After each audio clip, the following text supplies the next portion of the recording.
Hello everybody. सबसे पहले मैं अपना इंट्रोडक्शन दे दूं। मेरा नाम है राजेंद्र राजदेव। पेशे से सिविल इंजीनियर हूं और इसलिए सिविल इंजीनियरिंग का ही टॉपिक लूंगा आपको पढ़ाने के लिए। इसलिए मैंने आज चुना है आपका सर्वे। सर्वे सिविल इंजीनियरिंग का वो महत्वपूर्ण सब्जेक्ट है जो कि हमें नक्शे बनाने में मदद करता है। नक्शे तो आप सब लोग समझते ही होंगे, आप लोगों ने स्कूलों में भी पढ़ा है। तो सर्वे में क्या क्या हम कर सकते हैं? वाकई बात है, सर्वे में क्या क्या, जैसा कि मैंने आपको पहले बता ही दिया कि सर्वे से हम बना सकते हैं नक्शे।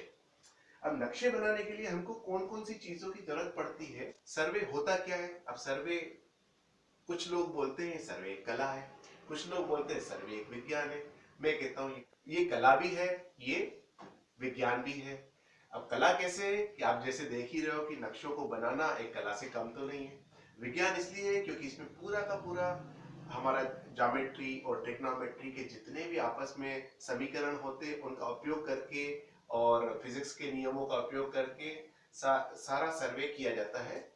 और इसलिए ये विज्ञान भी है। कला इसलिए कि जब जो भी नक्शा बनाया जाएगा, जो उसको कागज पे उतारा जाएगा, तो कला भी है। तो इसलिए उसको हम कह सकते हैं कि सर्वेइंग इज एन आर्ट और साइंस और a combination of art and science to determine the relative position of different objects on the surface of the earth. अब सर्वेइंग जब हम करते हैं तो इसमें सर्वेइंग के परिभाषा के हिसाब से ये एक्चुअल में हॉरिजॉन्टल पोजीशन के लिए surveying is for horizontal position on the surface of the earth. अब माउंट एवरेस्ट है 8,848 मीटर और आपका मारियाना बीच है 11,000 मीटर नीचे समुद्र तल से 8। तो ये हमारे वर्टिकल डिस्टेंस को भी मेजर करना। तो वर्टिकल डिस्टेंस के लिए जो शाखा है सर्वे की, उसका नाम है हमारा लेवलिंग। डेफिनेशन के हिसाब से कि लेवलिंग इज एन आर्ट और science of determining the positions of the various objects on the surface of the earth and by measuring their vertical distance, their linear distances and angular distances in vertical direction। तो हम ऐसा बोल सकते हैं कि surveying और levelling के बारे में ऐसा बोल सकते हैं कि अगर हमको कोई भी किसी भी बिंदु को निर्धारित करना हो तो हम उसको या तो उसके एंगुलर मेजरमेंट के द्वारा या लीनियर मेजरमेंट के द्वारा हॉरिजॉन्टल डायरेक्शन में या वर्टिकल डायरेक्शन में जो भी मेजरमेंट करेंगे और उसको नक्शे के ऊपर बनाएंगे, उसको हम बोलेंगे सर्वेइंग एंड लेवलिंग। लेकिन नक्शा हमें चाहिए क्यों? आखिर कोई तो कारण होगा कि हमको ये नक्शा चाहिए। तो नक्शा हमें इसलिए चाहिए रहता है क्योंकि जो भी प्राकृतिक नेचुरल फीचर्स है अर्थ सरफेस के, वो नक्शा हमको दिखाता है। और दूसरा ये हमारे जो इंजीनियरिंग फीचर्स है या मैन मेड फीचर्स है वो भी बताता है। अब नेचुरल फीचर्स मतलब शहर हो गया, गांव हो गया, नदी हो गई, नाला हो गया, पहाड़ हो गया, खाई हो गई। और मैन मेड फीचर्स कौन से होंगे? रेल हो गया, रोड हो गया, नहर हो गई। इस प्रकार के सारे आप किसी भी नक्शे को देखेंगे, इसमें आपको सारी चीजें प्रमुखता से दर्शाई जाती है। इसके अलावा हमारा जो भी नक्शा है वो हमारे प्राकृतिक संसाधन भी बताता है। किस इलाके में, किस एरिया में कौन सा प्राकृतिक संसाधन, कौन सा खनिज पदार्थ प्रचुरता में उपलब्ध है, उसके बारे में भी हमको सारी जानकारी नक्शों के द्वारा ही मिल जाती है। या फिर हमको कोई भी डाटाबेस बनाना होता है जो कि हम बोलते हैं ज्योग्राफिकल इंफॉर्मेशन सिस्टम, उसके लिए भी हमको नक्शों की जरूरत पड़ती है कि किस एरिया में कितना जनसंख्या है, किस इलाके में पशु संख्या कितनी है, कितने वन क्षेत्र है हमारे पास, उसका अगर हमको पूरा डिटेल चाहिए रहता है तो नक्शों से हमको पता पड़ जाता है। तो नक्शे हमारे लिए इसलिए जरूरी है और नक्शों के लिए सर्वे जरूरी।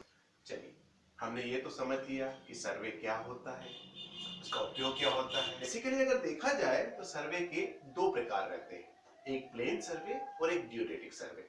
अब प्लेन सर्वे और जियोडेटिक सर्वे में क्या अंतर है? प्लेन सर्वे और जियोडेटिक सर्वे में इतना ही अंतर है जितना कि एक स्क्वायर और एक स्फीयर में अंतर रहता है। कैसे?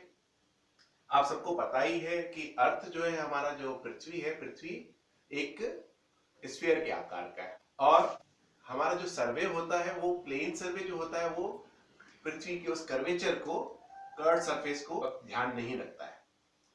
वो पृथ्वी को एक फ्लैट सरफेस यानी कि प्लेन सरफेस मान के चलता है और ये छोटे एरिया के लिए, छोटा एरिया का सर्वे करने के लिए उपयोग किया जाता है। और जबकि जियोडेटिक सर्वे में हमारे पृथ्वी के कर्वेचर का पूरा पूरा ध्यान रखा जाता है। ये तो हो गया हमारा प्राइमरी क्लासिफिकेशन यानी कि प्राथमिक वर्गीकरण। अब हम देखेंगे इसका सेकेंडरी क्लासिफिकेशन क्या है या द्वितीयक वर्गीकरण क्या है। वो है हमारा कि इसका किस प्रकार से सर्वे किया जाता है या सर्वे के काम आने वाले जो जो महत्वपूर्ण इंस्ट्रूमेंट्स हैं, इंस्ट्रूमेंट्स के आधार पर जो वर्गीकरण किया जाता है वो है सेकेंडरी क्लासिफिकेशन। उसमें हम करते हैं एक तो चेन सर्वे, दूसरा हम करते हैं आपका कंपास सर्वे, तीसरा हम करते हैं प्लेन टेबल सर्वे और चौथा हम करते हैं थियोडोलाइट सर्वे, पांचवा हम करते हैं फोटोग्रामेट्रिक सर्वे और छठा करते हैं हम टेक्योमेट्रिक सर्वे। अब इसको समझने के लिए इसको हम डिटेल में आगे आने वाले लेक्चर्स में हम समझेंगे। सबसे पहले तो हम समझ लें कि चेन सर्वे हमारा रहता है linear measurement in horizontal direction के लिए। लीनियर मेजरमेंट हॉरिजॉन्टल डायरेक्शन यानी हॉरिजॉन्टल दिशा में जो भी हम लंबाई नापेंगे उसको हम चेन सर्वे के द्वारा नापते हैं। कंपास सर्वे हमारा angular measurement in horizontal direction यानी हॉरिजॉन्टल डायरेक्शन में जो भी हम कोण का मेजरमेंट करेंगे, कोण को नापेंगे, उसके लिए जो भी इंस्ट्रूमेंट यूज किए जाते हैं वो कंपास यूज किए जाते हैं। हमारे कंपास का उपयोग किया जाता है। उन कंपास के उपयोग के द्वारा जो भी हम सर्वे करेंगे उसको हम कंपास सर्वे बोलेंगे। तीसरा आता है हमारा plane table survey. Plane table survey में हमारा जो है दो काम एक साथ चलते हैं। ज्यादातर सर्वे में हम पहले डाटा इकट्ठा करते हैं, फील्ड में जाके अपने इंस्ट्रूमेंट के साथ चेन और कंपास के साथ हम डाटा इकट्ठा करते हैं और ऑफिस में आके उसका हम नक्शा बनाते हैं। जबकि प्लेन टेबल में हमारा नक्शा बनाने का काम और डाटा इकट्ठा करने का काम एक साथ चलता है। छोटे एरिया के लिए उपयोगी भी है और अपने सर्वे को चेक करने के लिए भी ये बहुत उपयोगी है। चौथा है हमारा थियोडोलाइट सर्वे। थियोडोलाइट सर्वे में हम चारों काम एक साथ कर सकते हैं। कैसे? हम इसमें लीनियर मेजरमेंट हॉरिजॉन्टल डायरेक्शन में, लीनियर मेजरमेंट वर्टिकल डायरेक्शन में, एंगुलर मेजरमेंट हॉरिजॉन्टल डायरेक्शन में और vertical measurement angular measurement vertical direction में। इस प्रकार से हम चारों काम एक ही इंस्ट्रूमेंट से कर सकते हैं। उस इंस्ट्रूमेंट का नाम है थियोडोलाइट। उससे जो भी अपना सर्वे किया जाता है उसको हम बोलते हैं थियोडोलाइट सर्वे। तो हम आने वाले लेक्चर्स में इसके बारे में समझेंगे। सबसे पहले हमको ये समझना पड़ेगा कि हमारे सर्वेइंग का सिद्धांत क्या है। बेसिकली हमारे सर्वेइंग के दो सिद्धांत हैं। तो पहला प्रिंसिपल हमारा है general principle of survey to work from whole to part और दूसरा प्रिंसिपल है to locate a station by at least two measurements either linear और एंगुलर। अब पहले प्रिंसिपल पे आते हैं, to work from whole to part यानी समग्र से अंश की ओर। समग्र से अंश की ओर क्यों नहीं, अंश से समग्र की ओर ही क्यों? वो इसलिए कि समग्र से अंश की तरफ जाने में हमसे जो भी गलतियां होंगी उसके लिए हमारे पास चेक है, तो वो हमारी गलतियां हर उस पे सुधरती चली जाती हैं। जबकि अंश से समग्र की तरफ जाते हैं तो हमारे से जो भी गलतियां होती हैं वो बढ़ती चली जाती हैं।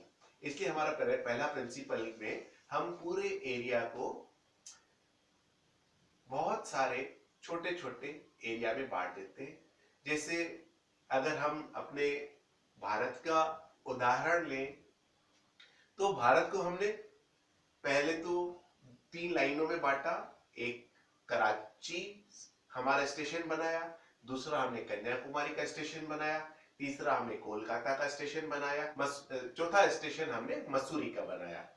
अब चारों स्टेशन लाके फिर हमने पूरे क्षेत्र का छोटे छोटे हिस्सों में बांटा और उसके बाद हमने उसका सर्वे किया। तो अभी हमारा जो नक्शे का स्वरूप आपके सामने, ये इतना पुराना मेहनत का, हमारे पुराने सर्वेक्षकों की मेहनत का नतीजा है। दूसरे सिद्धांत के हिसाब से अगर हमें किसी भी नए स्टेशन की पोजीशन को फिक्स करना हो उसके लिए हमको कम से कम 2 माप की जरूरत है। अब वो 2 माप चाहे वो हॉरिजॉन्टल हो, चाहे वो वर्टिकल हो, चाहे वो अपना एंगुलर मेजरमेंट हो या लीनियर मेजरमेंट हो, उसके द्वारा की जाती है। तो यहाँ पर हमारा जो मैंने आपको बताया, जो हमारा लीनियर मेजरमेंट का काम चेन सर्वे से करेंगे, एंगुलर मेजरमेंट का काम कंपास सर्वे से करेंगे और वर्टिकल दिशा में लीनियर मेजरमेंट का काम हम थ्योडोलाइट से करेंगे या फिर डंपी लेवल से करेंगे। उसको हमने आपको पहले ही बता दिया था कि इसको लेवलिंग के नाम से जाना जाता है। और एंगुलर मेजरमेंट वर्टिकल डायरेक्शन में अगर हमको लेना होगा उसके लिए हम थ्योडोलाइट सर्वे का उपयोग करेंगे। तो आने वाले लेक्चर में हम आपको डिटेल में चेन सर्वे के बारे में बताएंगे, डिटेल में कंपास सर्वे के बारे में बताएंगे, डिटेल में ही आपको प्लेन टेबल सर्वे के बारे में बताएंगे और डिटेल में आपको लेवलिंग और थ्योडोलाइट सर्वे के बारे में बताएंगे।